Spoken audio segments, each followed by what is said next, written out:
कि कलयुग ने सबसे पहले प्रहार हमारी गैया मैया पर किया, हमारे धर्म पर किया।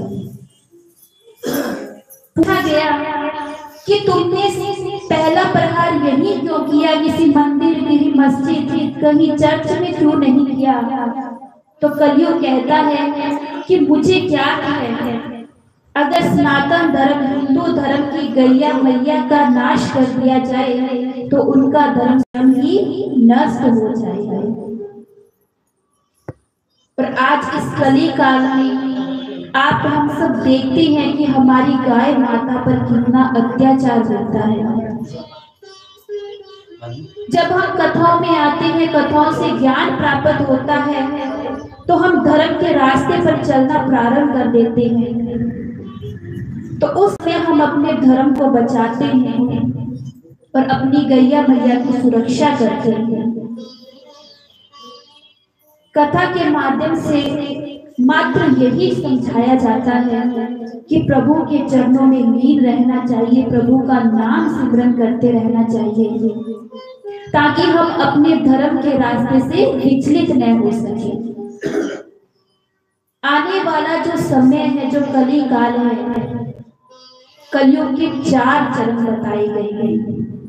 घोर कलयुग आएगा, तो इसीलिए कहा है कि उन चारों चरणों की चिंता छोड़कर प्रभु के 2 चरणों को पकड़ लेना चाहिए, जिससे हमारे जीवन का कल्याण हो जाएगा। बोले कृष्ण कन्हैया लाल की जय। आज प्रथम दिवस की कथा में भागवत महापुराण के महत्व के बारे में वर्णन किया गया कि ये क्यों सुननी चाहिए, इसका महत्व क्या है। श्रीमद् भागवत महापुराण। श्री मैंने लक्ष्मी, मद मैंने अहंकार, भागवत में भय मैंने भक्ति, गय मैंने ज्ञान, वै मैंने वैराग्य। जो व्यक्ति लक्ष्मी रूपी अहंकार को त्याग कर भक्ति, ज्ञान और वैराग्य को अपने जीवन में धारण करता है, उसी के जीवन का कल्याण होता है, उसी पर प्रभु की कृपा बनी रहती है, प्रभु सदैव उसके अंग संग विराजमान रहते हैं। इसीलिए कहा जाता है कि कभी हमें अहंकार नहीं करना चाहिए, क्योंकि ये जीवन है, ये कुछ समय का है और ये सत्य नहीं है, ये मात्र एक दिखावा है। और अगर हमारे जीवन में कोई सत्य है तो वो मात्र हमारे प्रभु हैं, प्रभु का नाम है। कहते हैं कि अब त्रेता युग में प्रभु ने अवतार लिया, भगवान ने 24 अवतार लिए हैं, जिसमें से मुख्य अवतार भगवान श्री राम जी का और भगवान श्री कृष्ण जी का मुख्य बताया गया। भगवान श्री राम कहते हैं कि मैंने जन्म लिया, अवतार लिया, उसके पश्चात अपने परम धाम को चला गया। फिर भगवान श्री कृष्ण आए द्वापर युग में, उन्होंने अवतार लिया, परम धाम को चले गए, अपनी लीलाएं करते हुए। परंतु उनका जो नाम है वो आज भी हमारे संसार में लिया जाता है। प्रभु तो चले गए, उनका शरीर तो चला गया, परंतु उनका नाम आज भी हमारे इस धरती पर विराजमान है, सदा सदा के लिए अमर हो चुका है। अब कहते हैं, कई बार विचार आता है कि अमर कैसे हो जाते हैं, प्रभु का नाम अमर है।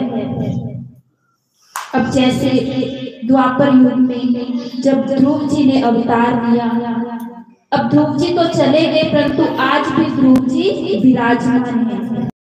उन्होंने कभी किसी अमृत का पान नहीं किया कि अमृत का पान करने से ही अमर होते हैं, क्योंकि अमृत तो देवताओं के पास है, जिसका वर्णन श्रीमद् भागवत महापुराण में आता है। वे अमर कैसे हुए? मात्र प्रभु का नाम संकीर्तन करने से, प्रभु के चरणों में लग गए, प्रभु के चरणों का ध्यान करने लगे, तो उससे उसी के फल स्वरूप में आज अमर है। इसीलिए कहा जाता है कि प्रभु के चरणों में सदैव लगे रहना चाहिए, प्रभु की कृपा का पात्र बनना चाहिए। ये घोर कलयुग का समय है। पहले का जब सतयुग त्रेता युग था, तो अगर परिवार के कोई एक व्यक्ति भी पूजा पाठ करते थे, नित्य प्रतिदिन कर्मकांडी का कार्य करते थे, तो उससे पूरे परिवार का कल्याण हो जाता था। परंतु आज इस कली काल में घोर कलयुग आ गया, इतने अत्याचार बढ़ गए, लोग अधर्म के रास्ते पर चलने लगे।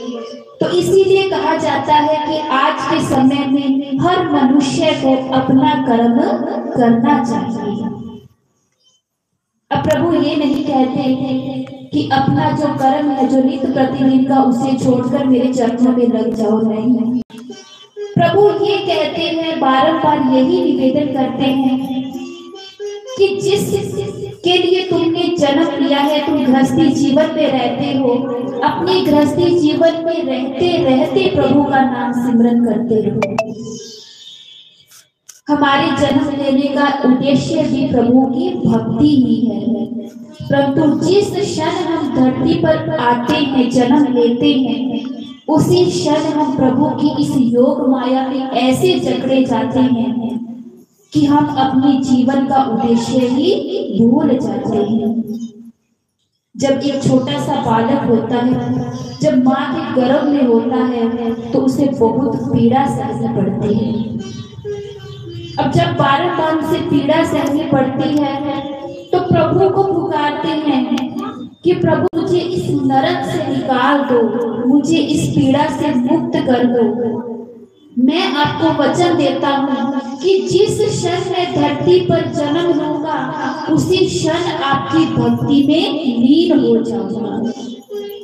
प्रभु उसे उस नरक से, उस पीड़ा से मुक्त करवा देते हैं। और जिस क्षण एक शिशु जन्म लेता है, लेते ही प्रभु की इस माया में जकड़ा जाता है और अपने जीवन का उद्देश्य भूल जाता है। बोले कृष्ण कन्हैया लाल की जय हो।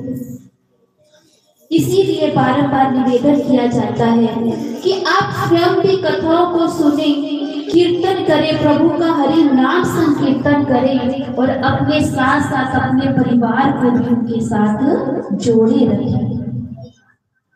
आज का ऐसा समय आ गया, बड़े बुजुर्ग अपने बच्चों से कहते रहेंगे कि आओ हमारे पास बैठो, प्रभु की भक्ति करते हैं, प्रभु का हरि कीर्तन करते हैं।